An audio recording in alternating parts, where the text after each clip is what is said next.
Hi there, I'm going to show you how to change the battery in this RAV4 key fob. Pretty straightforward process. All you really need is a 2032 replacement battery. You can get these off Amazon. Just a few dollars. There's a link below in the description. I'm also going to be using a small flat tip screwdriver, but you definitely don't have to have that. It just makes it easier. First thing you want to do is slide this over and pull out the mechanical key.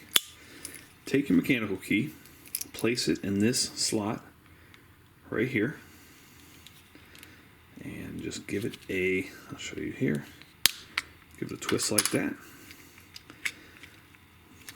Now this is where you can use your mechanical key to pry this out if you're in a pinch, or if you're not, just use your screwdriver, pull out the dead battery.